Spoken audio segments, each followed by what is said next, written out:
Nako, ito maganda ho pag-usapan po at diskusyonan po, mga kabida. Itila natataranta na po, mga kabida, ito hong International Criminal Court o ICC po, dahil sa sunod-sunod ho na pag-alis po, mga kabida, ng mga bansang kasapi po ng ICC, okay? Katulad nilang po ng Chad at saka Venezuela, mga kabida. Mantakin nyo, sa naging pahayag po, mga kabida, ni US State Department Secretary Marco Rubio, nasa 5 bansa na po na mga miyembro po ng International Criminal Court ang umalis. Nag-alsabalutan po, mga kabida, po. Sino ang hindi ho mababahala dyan? Okay? Mismo ang presidente ng ICC, nababahala dyan, mga kabida, dahil kung hindi po ito mapipigilan po, mga kabida, talagang mauubos po ito hong mga miyembro ng ICC, yung mga lumagda doon ho sa Rome Statute, mga kabida. Okay? Eto, babasahin ko muna ito hong post po ng The Manila Times, bago ho tayo mag-react dito, po, mga kabida. The International Criminal Court or ICC expressed concern Friday at the decision by Chad and Venezuela to withdraw from the body and called on them to reconsider. Mantakin nyo, nakiusap ng ICC dito, okay? Kumbaga, nagkukumahog na po sila, mga kabida, na pakiusapan itong mga bansang umalis na please, i-reconsider po ninyo yung inyong desisyon, okay? At yung pinatutukulan ho nila dito, mga kabida, itong Chad at saka Venezuela. Kasi ito yung dalawang mga bansa po na latest na nag-alsabalutan po, mga kabida, po. Okay, eto tuloy po tayo.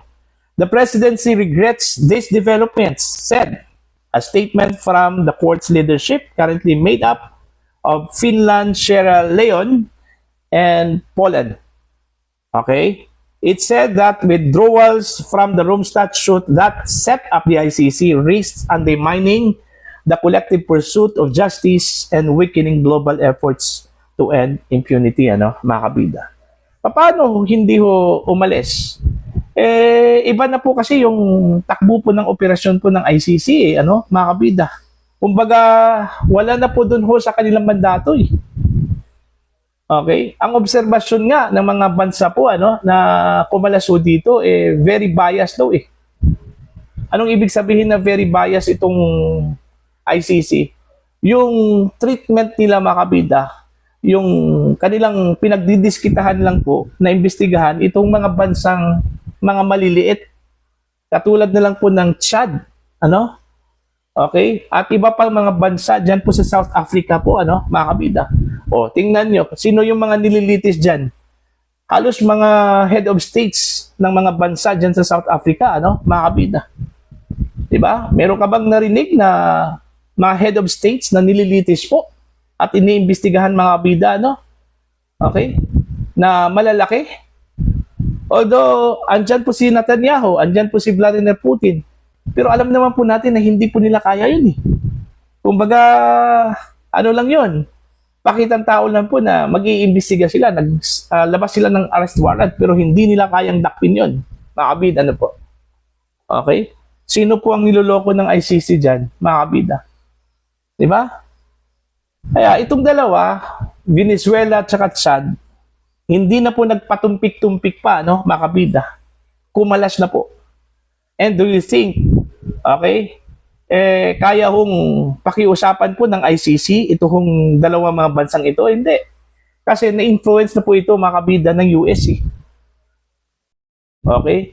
Mantakin nyo, 5 po ang umalis ngayong taon lang po, mga kabida, ayon po kay Secretary Rubio. Malaking bagay na po yun. Mantakin nyo, sa isang taon, hindi pa po natapos yung 2026, 5 na po ang kumalas. So, still counting pa, mga kabida. At sabi po ni Secretary Rubio, marami pa ang aalis po, mga kabida, sa ICC. Okay? Yung sinabi pa lang, ni Secretary Rubio na wawasakin po nila ang ICC brick by brick. Ibig sabihin, unti-unti po, mga kabida. Okay? Hanggang maubos ang mga miyembro ng ICC na mag-alsabalutan po, at mawawasak ito pong International Criminal Court. Ako, kutob ko po, malapit na, mga kabida. Okay? Dito pa lang sa actuations, ng mga opisyal po ng International Criminal Court, meron ng senyales po, na talagang papunta na po doon, Okay? Papunta na po sa pagkawasak, mga kabida, itong International Criminal Court. Actually, ang masisisi ho dito, sila pa rin. Ang ICC lang po, wala na pong iba. Dahil hindi po nila ginampanan yung kanilang mandato po, mantakin nyo. Ano po yung allegation po ni President Donald Trump po sa kanila, mga kabida? Highly politicized na. Bakit? Dahil kahit yung mga bansang hindi po nila kasapi po, mga kabida, nanghihimasok. Katulad na lang sa US. Yung ginawa po nila, mga kabida, iniimbestigahan po nila yung mga kasundaluhan po ng US, diyan po sa Afghanistan. Kung tutuusin, hindi naman po miyembro ng ICC ang US, Israel. Hindi po miyembro ang Israel sa ICC. Pero ang ginawa po ng ICC, mga kabida, naglabas po ng arrest warrant against Prime Minister Benjamin Netanyahu po, And also, dun ho kay Russian President Vladimir Putin. Meron ding arrest warrant mula sa ICC, mga kabida. So, paano ipaliwanag yan ng ICC, mga kabida, po? Dito na lang po tayo sa malapit. Dating Pangulong Rodrigo Roa Duterte, mga kabida. Ang Pilipinas po ay hindi na miyembro ng International Criminal Court since 2019 pa. Pero dinakip po nila si Digong 2024. Nung nakarang taon lang po. Sa bisa ng arrest warrant po, mga kabida, ng ICC. Supposedly, hindi ho dapat ginawa po ng ICC yun kasi wala na pong jurisdiction ng ICC sa atin, mga kabida. Pero dahil sa pakikipagtulungan po ng Marcos administration, kaya nangyari po yun. Ano po ang rason? Ang sabi po ni Undersecretary Claire Castro po, mga kabida, ang Pilipinas meron pong residual obligation sa International Criminal Court na kahit hindi na po tayo miyembro, since ang iniimbestigahan daw ng ICC, mga kabida, yung mga panahon na miyembro po tayo, okay, yung war on drugs ng dating Pangulong Rodrigo Roa Duterte, kaya yun yung naging ugat kung bakit sinampahan po ng kasong crimes against humanity si Duterte, mga kabida. At yun yung naging mitsa dun ho sa kanyang pagkakakulong. Okay, yun yung ginawang rason Kaya nga, nung nabalitaan natin, mga kabida, na tinanggihan daw ng Pilipinas yung pakiusap po ng US na itigil na ang pagsuporta, pakikipag-ugnayan sa ICC, tinanggihan daw ng Pilipinas yun Okay? Mga kabida, po. So, anong nangyari?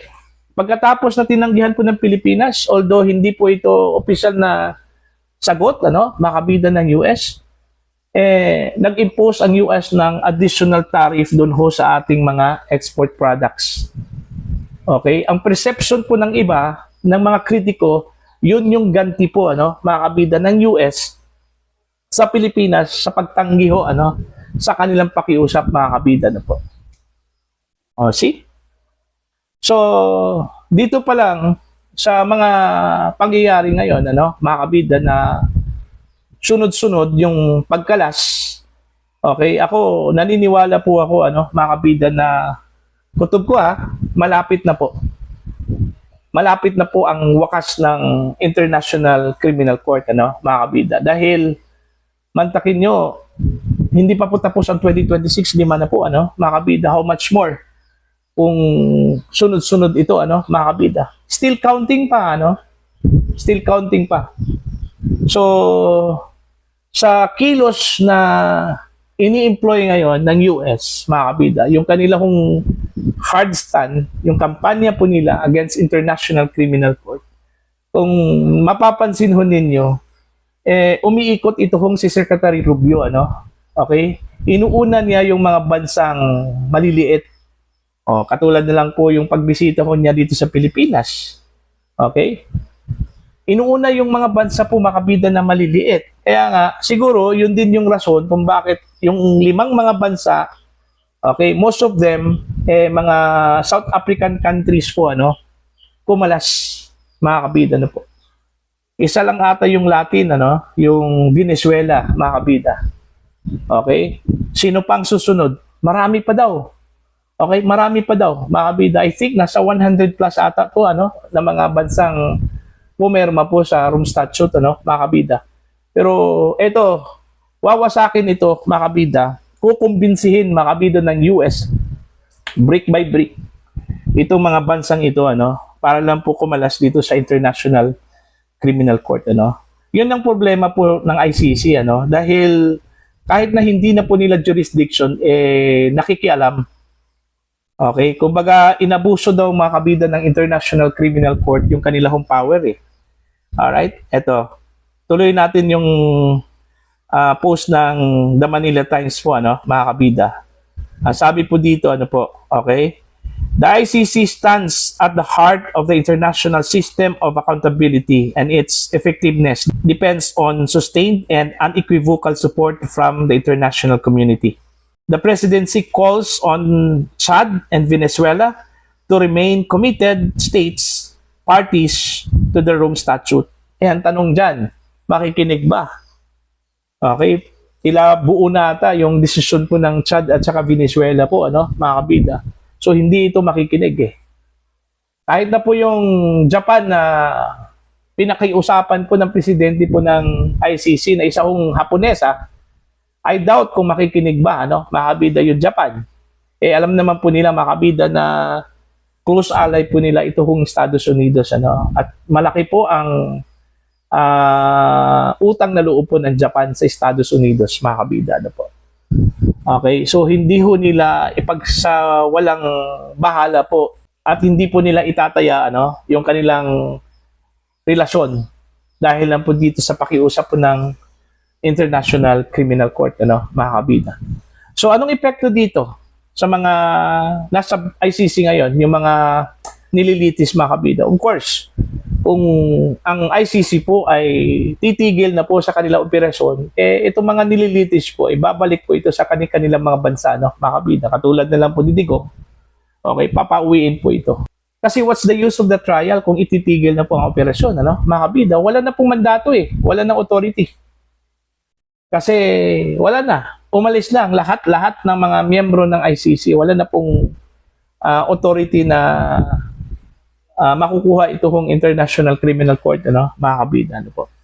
So, yun yung tingin, ano, at prediction, mga kabida, na malapit na po ang wakas ng International Criminal Court, ano, mga kabida, sa takbo po ng sitwasyon, ano, pagkalas ng mga bansa, sunod-sunod na pagkalas po nila, ano, mga kabida, at eventually, mauubos po sila. Lahat ng mga pumirma po sa Rome Statute na nag-create, mga kabida, sa International Criminal Court, isa-isa pong magsisialisan po, mga kabida, ano po. Alright, para po sa inyong opinion at pananaw ko, ano, please comment down. Sa mga hindi pa po subscribe po sa channel, please subscribe, just click the subscribe button, click the notification bell, click all para updated po kayo, mga kabida, sa aking mga uploads. Maraming salamat po sa inyo lahat.